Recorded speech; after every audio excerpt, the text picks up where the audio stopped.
자, 여러분, 이번 시간에는 지난 시간에 이어서 실습을 지난 시간에 했잖아요. 실습을 했고, 이번 시간에는, 지난 시간에 빠진 게 있어요. 지난 시간에 뭐가 있었냐면, 실습 중에서 문제 몇 번이 빠졌냐면, 문제 4번이 빠졌더라고요. 자, 그래서 문제 4번을 이어서 하고 가도록 하겠습니다. 문제 4번. 매일 매출 전표, 일반 전표가 오류된 것을 수정하는 거죠. 9월 5일 날 보통 예금에 입금된 태산전공의 예상 매출금 회수액 550만 원을 제품 매출에 대한 계약금으로 회계 처리했다. 여러분, 예상 매출금 회수면 예상 매출금 대변의 예상 매출금을 정리해야 되는데 계약금을 받은 선수금으로 회계 처리했대요. 그러면 9월 5일날 일반 전표로 가볼게요. 지금 같이 하고 있습니까? 예. 하면은 제가 공유를 해드릴게요. 예. 공유를 해드리겠습니다. 하면은 제가 공유를 지금 잘 보이게 해드릴게요. 예.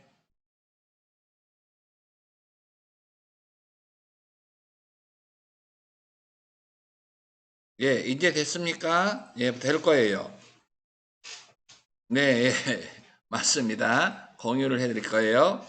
자, 이제는 9월 5일 날 일반 연표로 오시기 바랍니다. 9월 하고 5일. 차변의 보통예금, 대변의 선수금이라고 되어 있는데 뭐가 잘못됐다는 거예요? 선수금. 다시 한번 무슨 금? 선수금이 아니라 뭐다고요? 외상매출금. 다시 한번 뭐라고요? 여러분 지금은 다른 거 신경 쓰지 마시고요. 요 문제만 신경 써요. 그냥 다른 거 신경 하나도 쓰지 말고. 그러면 대변에 외상매출금이라고만 고쳐주세요. 대변에 외상매출금 여기다 외상이라고 씁니다. 외상매출금 거래처도 태산전공으로 똑같아요. 그러면 여기까지만 고쳐주고 엔터 끝입니다. 다음 2번. 자, 2번 가볼게요. 2번. 자, 2번 가봤더니 10월 4일 날 왔어요. 그런데 영업부에서 매출거래처 야유회를 지원하기 위해 매출거래처 동그라미 현금으로 구매한 기념품 100만 원을 복리후생비로 회계처리했다. 여러분, 거래처에 접대를 했지요? 그러면 다 같이 무슨 비라 해야 됩니까? 접대비. 다시 한번 무슨 비? 그런데 부가세가 있어요. 그러면 부가세가 있으면 매입매출 전표로 가야 하겠지요. 그래서 접대 목적으로 세금 계산서를 수취했다 하더라도 이것은 공제받지 못한다 불공이라고 회계치라는 거 맞나요? 그래서 매입매출 전표를 열어주시기 바랍니다. 자, 매입매출 전표로 가서요. 10월 며칠로 가냐면 10월 4일로 날짜를 변경하시고요. 자, 10일 과세라고 했는데요. 이것은 다 같이 54 불공이라고 회계 처리를 해야 된다는 거지요. 맞나요? 54라고 바꿔봐요. 54 불공. 그리고 돈은 현금으로 지급해서 똑같아요. 이제 거래처다 다 똑같아요. 그런데 자 하단에 요거 혼합을 할까요 우리 여러분? 아니야 혼합을 안 해도 되겠네. 현금으로 구입했으니까 복리후생비라고 했는데 이 복리후생비를 여러분 이게 지금 맞나요? 이거 수정하는 거? 10월 4일날 300만 원 맞고요. 복리후생비라고 회계 처리를 했다 그랬는데 요거 그렇지. 요것을 다 같이 뭘로 바꿔줘야 돼? 아니 접대비로 바꿔줘야 한다고. 다 같이 무슨 비? 여기다가 접대비라고 바꿔주라고. 접대비. 그리고 접대비가 영업부라고 그랬죠? 영업부니까 800번대 접대비 이렇게 주시라고. 그리고 원재료 거래처 주의해야 됩니다. 원재료 거래처는 500번대 이렇게 아셔야 합니다. 됐나요? 다음은 여러분 아까 결산에서 결산해서 금액이 안 맞다고 그랬는 것은 답안지가 틀린 게 아니라 요거 안 했기 때문이죠. 예, 답안지가 틀릴 수는 없어요. 거의 맞아요. 알았죠? 수없이 검토를 한 거기 때문에 그래서 답안지는 거의 다 맞다고 보셔야 돼요. 자, 그 다음에 자 이제 이론을 갑니다. 이론은 여러분 자 이론 가기 전에 여러분 우리가 조회하는 거 답을 다시 한번 쓰는 걸 확인하고 넘어갑니다. 자, 답안지를 작성할 때에는 열려있던 것을 다 닫아주고 요거 연습돼야 돼요, 여러분. 열려있던 것을 다 닫아주신 다음에 그 다음에 여러분 이론 답안 작성이라고 보이나요? 네. 이론 답안 작성 클릭합니다. 여기에 1번에다가 조회했던 거 4억 6,629만 원이라고 입력합니다. 다음 2번도 여러분 보면은 금액을 입력할 수 있겠나요? 2번은 1억 5,847만 원 이렇게 아까 메모해 놨던 거 조회했던 것을 그대로 여기다가 입력을 해야 한다는 거죠. 3번은 1,730만 원이라고 여러분 입력하고요. 지금부터 우리는 뭐 하러 가자 그랬어요? 여러분 이론을 가는 거예요 이제. 자, 여러분 이론은 일단은 여러분 편안하게 3번만 찍어놓고 여러분 쭉 3번 찍어놓고 옮기자는 거죠.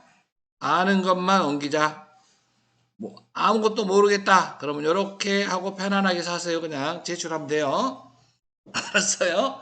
예. 자, 그런데 이렇게만 하고 제출하면 A가 아니죠. 할 수 있는 데까지 최대한 문제를 풀어보자고요. 자, 1번.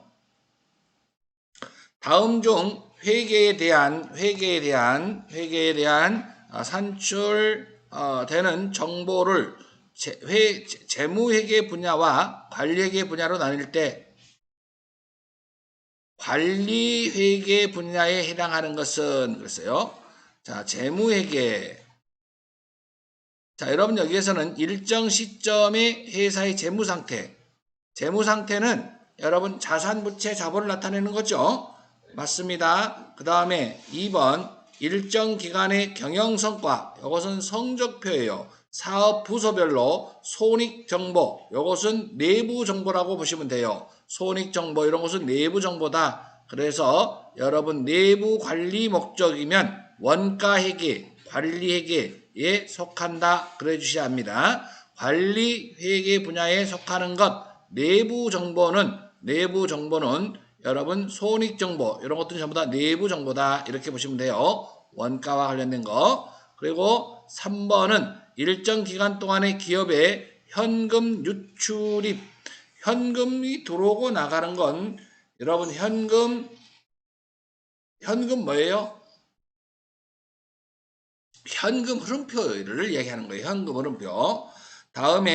그 다음에 일정 기간 동안 자본의 크기와 자본의 변동에 대한 내역은 자본 변동표다라고 보시면 되겠습니다. 그러므로 1번의 답은 몇 번이다?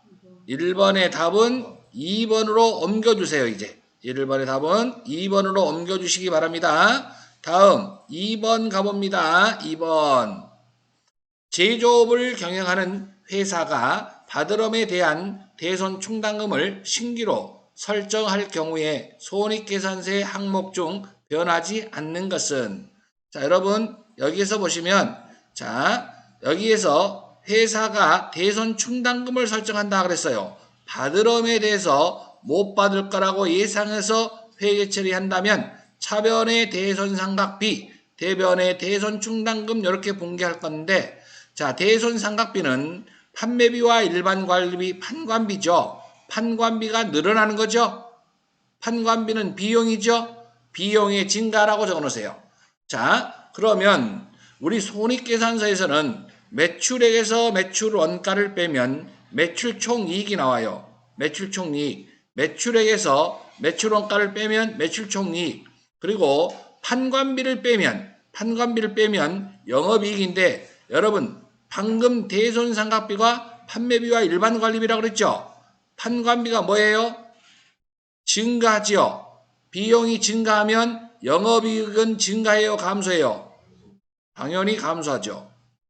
영업이익이 감소하니까 영업의 수익을 더하고 영업의 비용을 빼더라도 다음 것도 법인세 차감전 순이익도 당연히 감소하게 됩니다. 그 다음에 이것도 감소하니까 당연히 당기순이익도 감소합니다. 여기까지 이해가 가나요?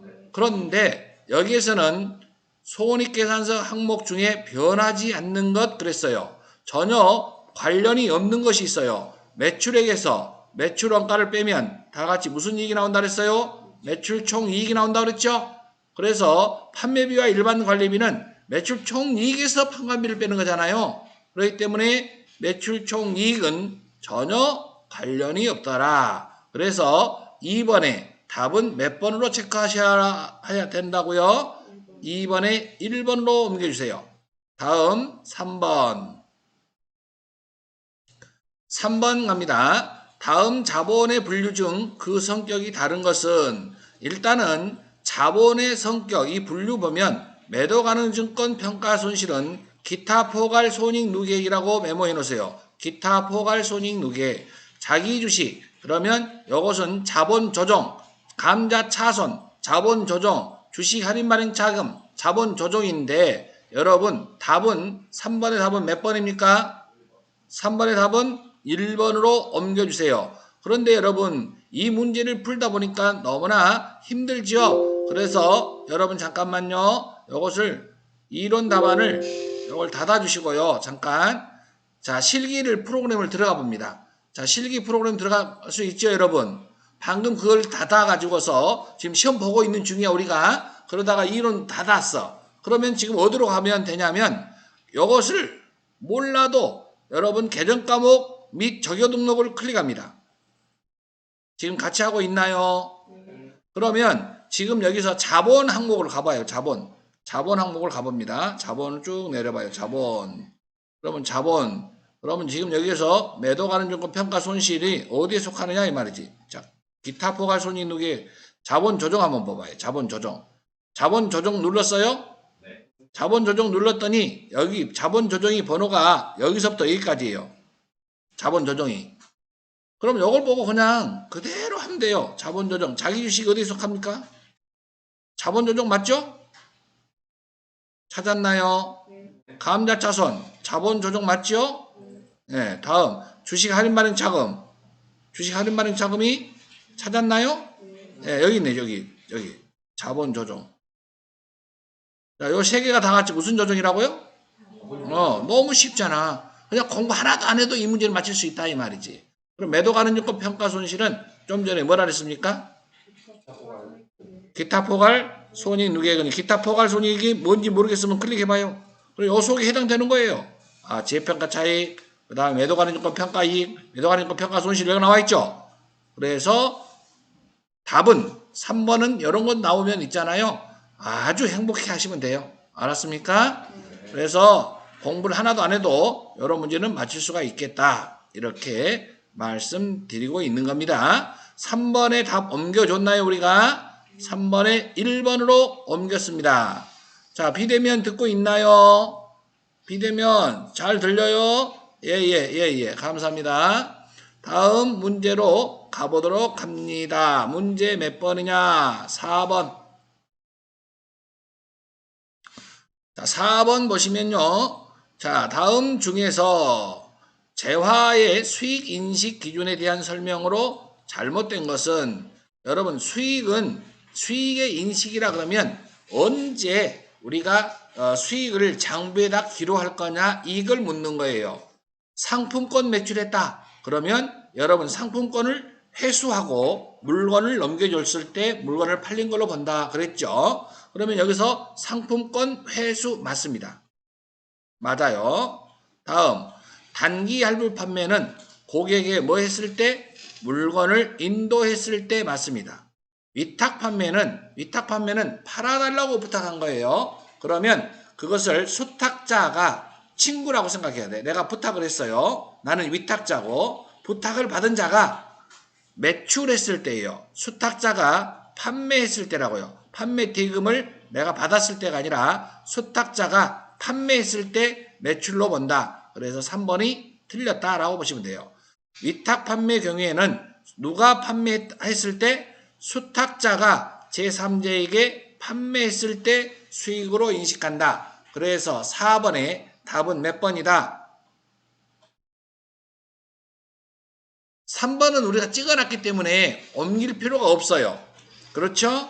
다음 시용 판매. 시용 판매는 고객이 구매할게요 의사표시를 했을 때. 그러면 답은 3번이었습니다. 다음 4번 가볼까요? 4번은 재고자산 평가 방법에 대하여 잘못 설명한 것은 그랬습니다. 1번 개별법은 여러분 개별법이라고 하는 것은 여러분 원가가 얼마, 시가가 얼마 개별적으로 다 붙여놔가지고서 판매할 때마다 이익을 알 수 있어요. 이거 얼마 이익 받구나라고 알 수 있다고요. 그래서 개별법은 실제 수익과 실제 원가가 대응되므로 이론적으로 가장 우수하다고 할 수 있으나 실무에서는 적용하는 데는 어려움이 있다. 실무에서는 어려운 점이 있다는 얘기가 무슨 얘기냐면 우리 보통 그 이마트나 이런 데 가보면 품목수가 많잖아요. 품목수가 많으면 실무에 적용하기가 어렵다 이런 얘기지. 그러나 고가품을 기금속을 판매한다든가 그런 고가품을 판매할 때는 이 개별법이 가장 좋은 방법이라고 할 수 있습니다. 알았습니까? 그래서 개별법에 대한 설명은 지금 맞는 거고요. 다음 재고 수량이 동일할 때 물가가 상승한다. 물가가 여러분 뭐하고 있다고요? 물가가 상승하고 있다. 물가가 상승하고 인플레이션이라고 표현합니다. 선입선출법을 적용하면 다른 평가 방법을 적용하는 경우보다 상대적으로 이익이 크다. 요거 여러분 이렇게 하나 적어 놓으세요. 자, 물가가 상승했을 때 크기 비교 가장 큰 것은 선입선출법. 그 다음에 큰 것은 이동평균법. 선의, 그 다음에 총평균법. 그 다음에 후입선출법. 이렇게 알아두시면 도움 될 겁니다. 선의, 총후. 시작. 자, 물가가 뭐 했을 때? 물가가 상승했을 때 얘기해요. 물가가 상승했을 때 기말이 가장 큰 방법은 그러면 기말 제거가 가장 큰 방법은 그러면 이렇게 보면 돼요. 선의, 총후. 다시 한번 시작. 기말 제거가 가장 큰 방법은 무슨 법이다? 선입선출법. 가장 작은 건 무슨 법이다? 후입선출법. 기말이 크다는 얘기는 여러분 매출원가가 작다는 얘기거든. 매출원가가 작으니까 이익이 크다.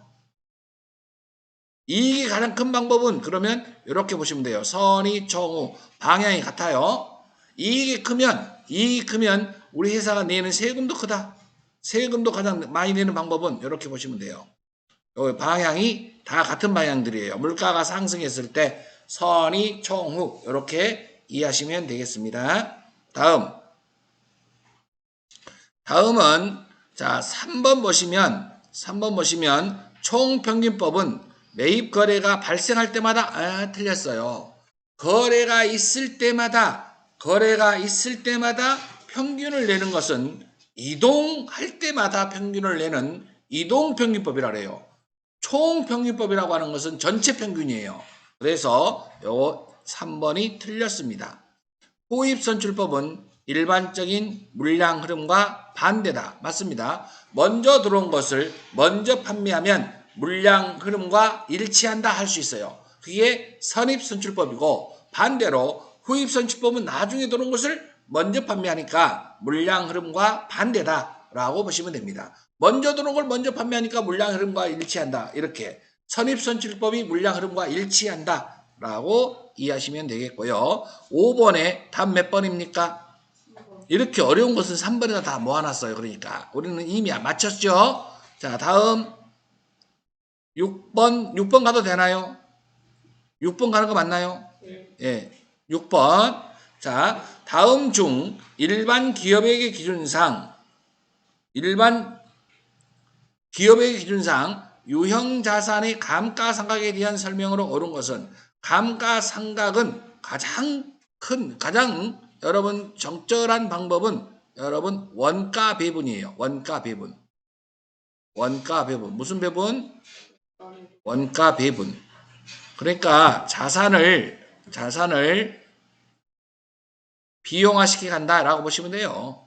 원가 배분. 원가를 매년 나눠준다. 자, 다른 요건이 동일하다면 유형 자산의 취득 초기에 정액법에 의해 감가상각비가 정률법에 의한 감가상각비보다 크다. 정액법은 매년 똑같은 금액이고요. 초기에는 정률법이 가장 커요. 정률법이 더 크다. 정액법보다. 이거 틀렸습니다. 무슨 법이 더 크다고요? 그래서 기계장치 같은 경우는 정률법을 써요. 기계장치는 다같이 무슨 법을 쓴다고요? 왜 그럴까요? 기계장치 생각을 한번 해보자고요. 기계장치는 새 기계는 처음에 막 기계가 잘 돌아가겠죠? 그러니까 제품 생산을 많이 할 수 있어요. 그러다 보니까 이익을 많이 창출할 수 있어요. 이익을 많이 낼 때 비용도 많이 잡자는 거지요. 그러니까 정률법을 많이 쓴다는 거지. 이해 갑니까? 조금 이해를 하려고 노력을 해주면 좋아요. 초기에는 그래서 감가상각비를 많이 하는 방법은 대체적으로 정률법을 쓴다라고 이해하면 돼요. 알았나요? 다음 2번 정률법은 내용연수 동안 감가상각비를 매 기간 동일하게 계산하는 게 좀 전에 이야기했잖아. 이건 정률법이 아니라 무슨 법이라고? 정액법이라고. 매년 똑같은 방법은 정액. 정률이라고 하는 것은요. 율이 똑같다는 거예요. 정률, 비율이 똑같다는 거예요. 다음, 감가상각은 미래에 발생하게 될 유형자산의 대체 시에 발생하게 될 비용을 충당하기 위해 설정하는 부채가 아니죠. 감가상각비는 차변의 감가상각비, 비용이죠. 대변의 감가상각 누계, 그러면 자산에서 차감 계정이죠. 차감적 평가 계정이잖아. 감가상각 누계액이라는 것은 차감적 평가 계정이죠. 부채가 아니라는 거지요. 알았나요? 알았다고 해주세요. 다음 4번. 그러면 지금 1번부터 4번까지 3번까지 다 틀렸으니까 답은 4번이네. 감가상각 방법은 해당 자산으로부터 예상되는 미래 경제적 효익의 소멸 형태에 따라 선택하고 소멸 형태가 변하지 않는 한 매기 뭐 한다? 계속 적용한다. 그러니까 한번 정액법으로 사용했으면 매년 특별한 일이 없으면 매년 정액법으로만 사용해야 된다. 이 얘기를 하고 있는 거예요. 올해는 정액법, 내년에는 정률법, 그 다음 년들은 내용연수학회법 이렇게 하는 게 아니고 똑같은 방법을 이용해야 사용해야 전년도와 단기와 비교가 가능하다는 거예요. 비교가 가능하기 때문에 아시겠나요? 이 방법 저 방법 계속 바꿔가면서 하면은 비교가 불가능하잖아. 아시겠습니까? 그러므로 6번의 답은 몇 번이라고요? 6번의 답을 옮겨줍시다. 6번의 답 옮겨주자고요. 지금 여러분 이런 답안에 5번까지는 맞고 6번에 몇 번? 4번으로 옮겼어요. 다음으로 갑니다. 다음 7번 가도 되나요? 7번 가볼까요? 7번은 자 영업의 수익이 아닌 것 그랬어요. 영업의 수익. 자 여러분 요것도 여러분 영업의 수익 한번 가볼까? 여러분 여기 아주 간단하잖아. 아까 이야기 아껴줬잖아. 이것을요 닫아요. 닫고요. 계정 까먹 및 적요 등록. 여러분 또 아주 간단한 문제가 나왔어요. 영업의 수익. 자 찾아가 보자. 여러분 영업의 수익 여기 계정 책에 나와 있잖아. 영업의 수익을 찾아봐요. 쭉 내려보면 여기 나왔죠. 영업의 수익 찾았나요? 찾았냐고 묻잖아. 그러면 영업의 수익에서 여기서부터 901번부터 여기까지 쭉 영업의 수익이거든요. 그러면 여기서부터 찾아봐요. 이제 투자자산 처분이 찾았나요? 투자자산 처분이 여기 있네. 아, 투자자산 단기 매매권이네. 투자자산 안 나왔어요?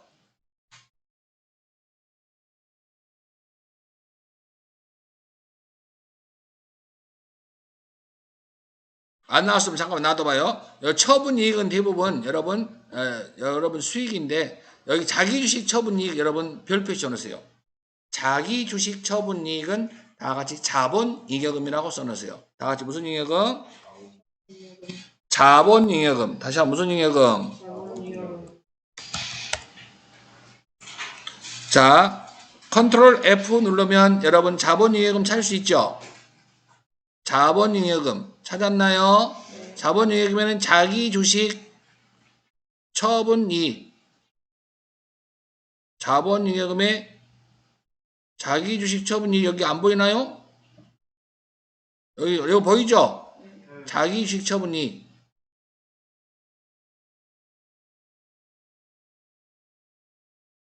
자기 주식 처분이익.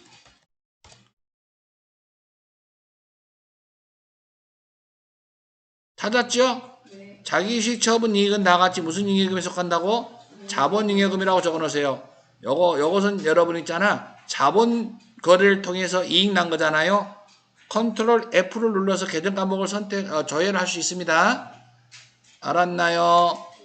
다음, 요것은 답은 그러니까 7번에 어려운 것은 3번입니다. 알았나요? 3번에 숨겨놨어요. 이미 우리는 맞췄어요. 다음, 8번 갈까요? 다음 중 유동성 배열법에 의한 재무상태표 작성 시 가장 나중에 배열되는 것은 유동성 배열법이라고 하는 것은 현금화하는 게 빠른 순서 이렇게 보시면 돼요. 그러면 여러분 이것도 뭘 보면 되냐면 자 계정체계로 와봐요. 계정체계 또한 이것도 또 컨닝이네요. 야 이번에 뭐냐? 자 여러분 유동부채 부채가 지금 다 있죠. 부채가 유동부채를 봐봐요. 유동부채 더블클릭. 유동부채 요 순서대로 번호를 다 적어놔봐요. 그러면 번호를 적어놔보면 돼요. 이것은 여러분이 번호가 빠른 것은 유동성 배열법이 빠른 거라고 보시면 돼. 알았나요? 자 미지급법인세 미지급법인세 찾았나요? 아니면 미지급세금 261번을 써놓으세요. 퇴직급의 충당부채 퇴직급의 충당부채는 비유동부채라고 적어놓으세요. 비유동부채. 퇴직급여 충당부채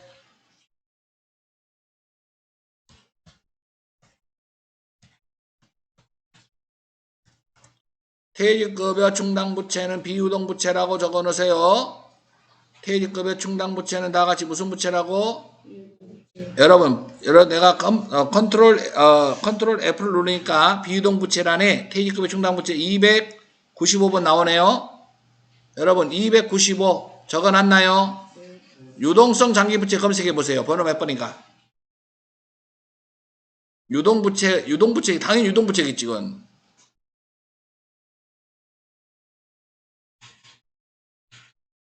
유동성 장기부채 찾았네 나는. 254번 적어놓으세요. 매입 채무는 예상매입금, 지급업, 예상매입금을 찾아봐요.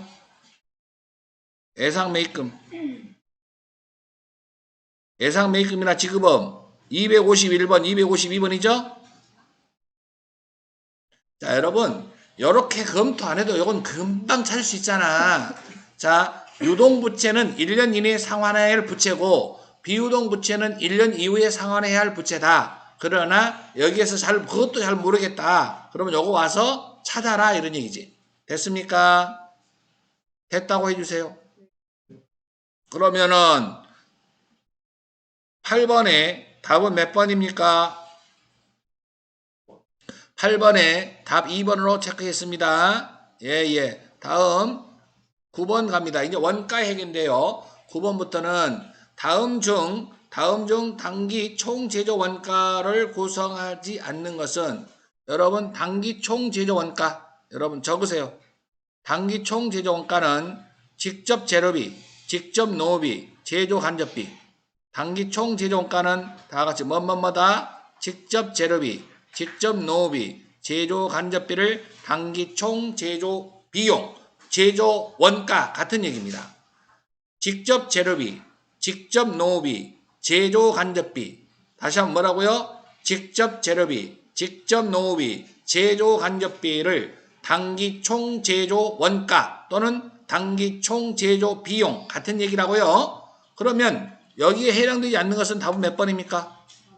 답 4번. 그러므로 여러분 9번에 답은 4번으로 옮겨 적어도 되겠습니까?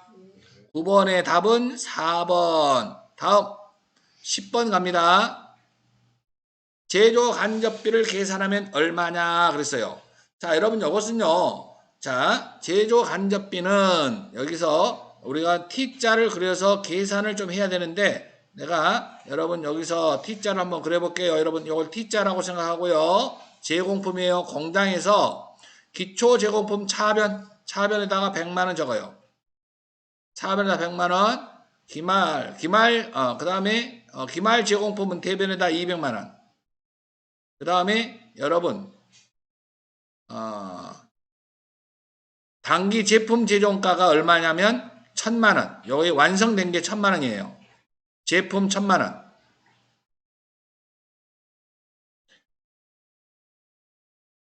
그러면 여러분 여기 이제 여러분 제공품에서 자, 요 두 개를 대변을 더하면 대변의 합계가 얼마 나오냐면 1200만원 나오죠?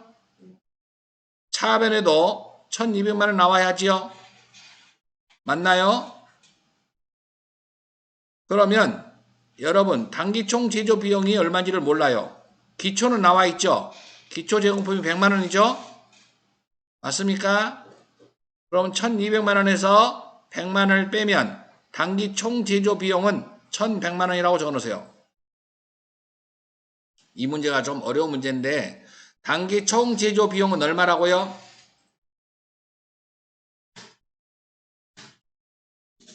1100만원. 자, 제공품에서 기초, 차변, 기말, 대변. 그 다음에 여기가 단기 제품 제조 원가라고 하는 것은 제품하고 똑같아. 완성된 거야. 1000만원 완성됐다. 그러면 우리 회사에서 총 제조하는 원가는 얼마냐? 1100만원이라고 구했어요. 근데 여기서 단기 총 제조 원가를 물어본 것이 아니라 제조 간접비를 물어봤어요. 단기 총 제조 비용은 어떻게 구성되냐면 이렇게 적어놓으세요. 직접 재료비, 직접 노후비, 제조 간접비를 더한 게 단기 총 제조 비용이라고. 그런데 여기서는 이렇게 나왔어요, 여러분. 기초 원가가 나왔어요. 그러니까 이것은 여러분 기초 원가는 뭐냐면 거기다 적어놓으세요. 직접 재료비 플러스 직접 노무비 이걸 더한 것이 700만원입니다. 직접 재료비, 직접 노무비 이걸 더한 걸 기본 원가라 그래요. 자, 그러면 여기서 제조 간접비는 얼마냐 그랬을 때 이제 구할 수 있어요. 가보세요.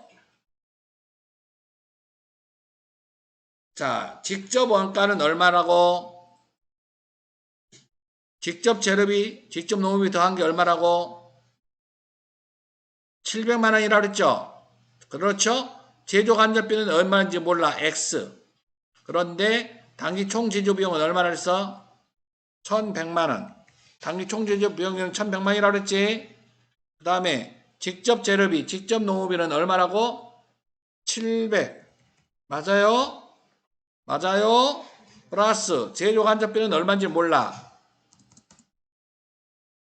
그러면 여러분 여기서 제조 간접비를 얼마를 더하면 1100만원이 나올까요?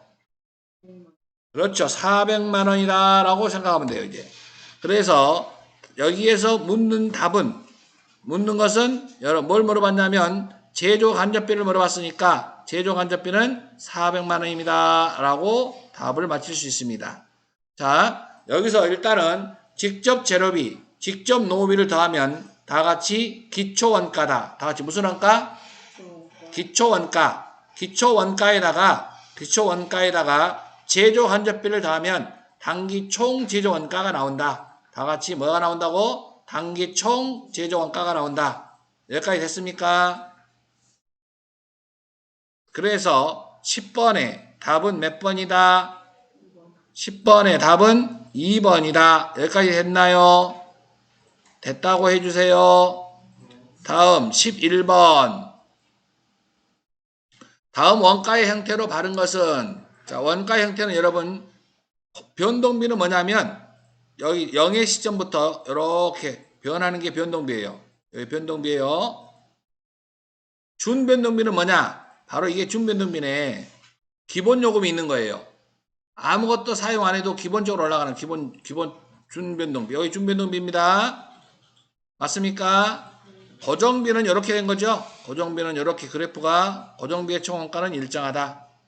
준고정비는요. 그래프가 이렇게 생긴 거예요. 자, 고정적으로 가다가 어느 순간에 올라가는 거예요. 이렇게 계단 형태로 되어 있는 게 준고정비입니다. 그러므로 11번의 답은 몇 번으로 봐야 할까요? 11번에 2번으로 옮겨줍니다. 다음 12번 가도 되겠나요?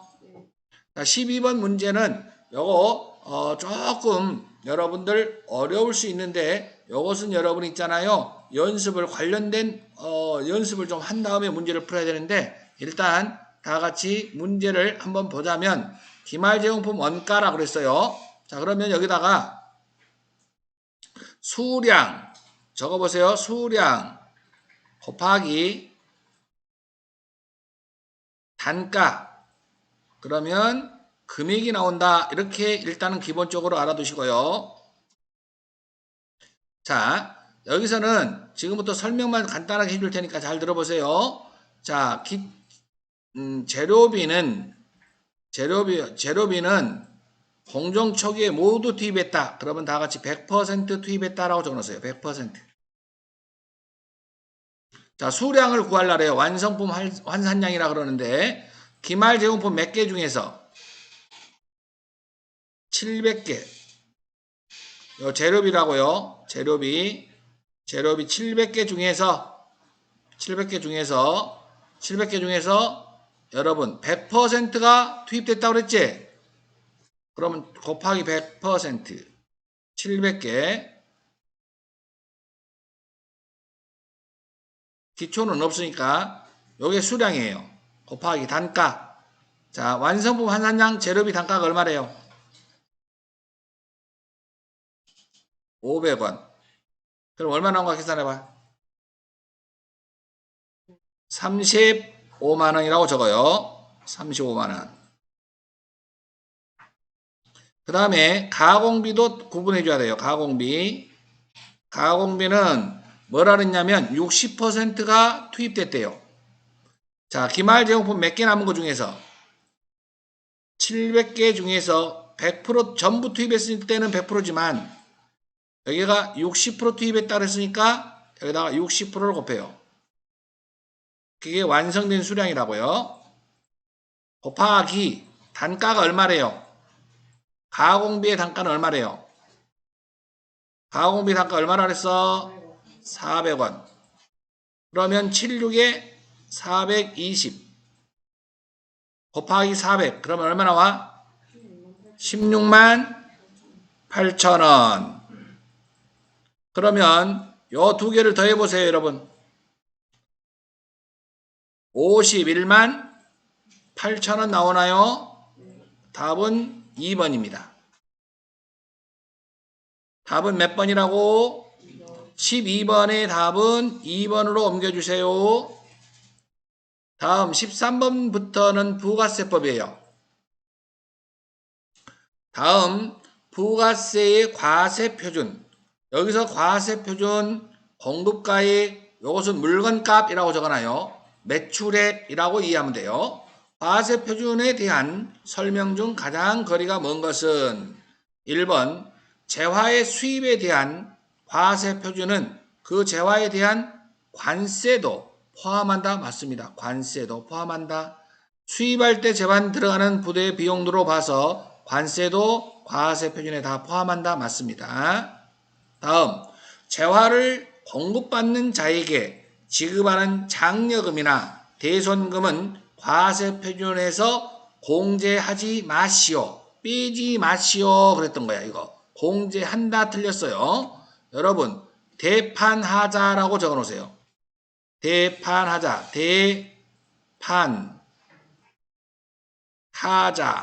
대판하자. 자, 이것은 빼지 마시오. 공제하지 마시오. 결론적으로 과세표준에 포함된다는 얘기예요. 대자가 바로 대손금이에요. 아, 무슨 금? 대손금. 여기 판자가 판매 장려금이라고 적어 놓으세요. 다 같이 무슨 장려금? 판매 장려금. 하자가 뭐냐면 하자 보증금이라고 알아놓으시면 돼요. 하나같이 여러분 이것들은 언제 일어날지 일어나지 않을지 모르는 것들이야. 과세 표준에 포함하지 않는다. 과세 표준에서 빼지 마시오. 공지하지 말라는 거지. 결과적으로 포함된다라고 보시면 돼요. 포함된다 이렇게 보시면 돼요. 이런 것들은 여러분 대손이 일어나도 여러분 언제 못 받을지 언제 얼마만큼 일어난다 하더라도 얼마만큼 일어날지를 모르는 경우야. 판매 장려금은 판매하는 자가 돈을 더 주는 거예요. 판매 장려금. 그 다음에 하자 보증금은 예를 들어서 이런 거죠. 공사를 해놨는데 공사에 하자가 생겼어요. 그러면 그 보증금에서 하자가 생겼으면 보증금에서 빼가지고서 공사를 해줘야 되는데 공사 하자가 생길 수도 있고 안 생길 수도 있단 말이에요. 그러니까 하나같이 이런 것은 안 생길 수도 있고 생긴다 하더라도 얼마가 생길지를 모르는 경우들이야. 그렇기 때문에 지금 과세 표준을 정해야 하는데 이런 것 때문에 정하지 않고 있다면 문제가 생기는 거야. 그래서 과세 표준에 빼지 마시오 했던 거야. 다 같이 대판하자 시작. 대판하자 시작. 예, 이것은 시험에 잘 나오는 스타일이니까 알아두시고 13번에 답은 몇 번으로 옮겨라? 2번으로 옮겨주세요. 다음 14번 갑니다. 다음 현행 부가세법상 대한 설명으로 옳지 않는 것은 사업자만이 부가가치세를 납부할 의무가 있다. 여러분 수입하는 자도요. 여러분 사업자든 사업자가 아니든 부가세를 다 납부해야 돼요. 사업자만이 그래서 틀렸죠. 이것이 답입니다. 그래서 부가세를 사업자뿐만이 아니라 재화를 수입하는 자는 여러분 개인이든 사업자든 수입하는 자는 다 뭐한다? 부가세를 납부해야 한다. 그렇기 때문에 여기서는 납부할 의무가 없다. 그래서 14번의 답은 1번이 틀린 거죠, 여러분? 됐나요? 다음 2번 봅니다. 자, 2번은 납세지는 사업자 단위 과세 및 주사업장 총괄 납부 사업자가 아닌 경우 자, 여러분 새로운 용어가 나왔죠? 사업자 단위 동그라미. 사업자 단위라고 하는 것은 여러분 본점에서 주된 사업장에서 뭐 할 수 있냐면 신고도 한 곳에서 납부도 할 수 있는 제도예요. 신고도 하고 납부도 한 군데서 다 하는 거예요. 원래는 각각 신고하고 납부해야 되는데 사업자 단위 과세 제도는 여러분 제일 좋은 거라고 보시면 돼요. 다음 주사업장 총괄 납부 제도라고 하는 것은 이건 뭐냐면 주된 사업장에서 총괄하여 뭐만 거기 나와 있잖아. 뭐만 납부만 요거 차이예요. 알았나요? 예, 납부만 한 곳에서 납부만 할 수 있는 것만 해도 굉장히 좋은 건데요. 신고도 납부도 같이 할 수 있다라면 더 좋은 거 아닙니까? 그래서 이렇게 사업자 단위라는 말과 주사업장 총괄 납부라는 말은 서로가 차이점, 이런 신고도 할 수 있고 납부도 할 수 있는 것은 사업자 단위다 라고 보시면 되겠습니다. 이런 사업자가 아닌 경우에는 각 사업장마다 각 사업장의 소재지로 한다. 맞습니다. 납세지는 각각 납부해야 된다 이런 얘기입니다. 다음 사업자 단위 과세 사업자가 아닌 경우 사업자는 사업장마다 사업 개시일로부터 20일 이내에 사업장 관할 세무서장에게 사업자 등록을 신청해야 한다. 맞습니다. 각각 해야 되는 거 맞습니다. 신규로 사업을 시작하는 자에 대한 최초의 과세 기간은 사업 개시일 동그라미 사업 개시일부터 그날에 속하는 과세 기간 종료일까지로 한다. 맞습니다. 14번의 답은 몇 번입니까? 14번의 답 몇 번? 1번입니다. 다음 15번입니다. 자, 부가세 영세율과 관련된 설명 중 틀린 것은 그랬어요. 영세율 동그라미 영세율은 완전 면세 제도죠. 완전 면세. 왜 완전 면세냐? 완전 면세냐? 완전 면세 제도다. 환급까지 가능하기 때문이다. 환급까지 가능하니까 완전 면세다. 완전이죠. 완전 면세라 그러죠. 다음 1번 영세율은 세부담의 역진성을 완화하기 위한 제도다. 틀렸어요. 세부담은 영세율이 아니라 이건 면세에 대한 뜻입니다. 면세는 여러분 역진성 완화라는 말이 나오면 면세에 대한 설명이구나 라고 이해하시면 돼요. 수출하는 재화는 영세율 맞고요. 직수출 여러분 세금 계산서 면제되는 거 맞죠? 국외에서 공급하는 용액의 공급에 대해서도 영세율을 적용하는 거 맞습니다. 그래서 15번의 답은 몇 번입니까? 15번의 답은 1번으로 옮겨주시기 바랍니다. 여러분 이렇게 하시고 자 이제 답안 닫기 하시고요. 답안 닫기 하셨나요? 그리고 마지막에 여러분 답안지에 답안 저장 이렇게 눌러서 답안 저장을 됐으면 여러분 USB를 빼서 제출하시면 된다고 그랬죠? 예, 여러분 대단히 고생 많으셨습니다. 수고하셨습니다.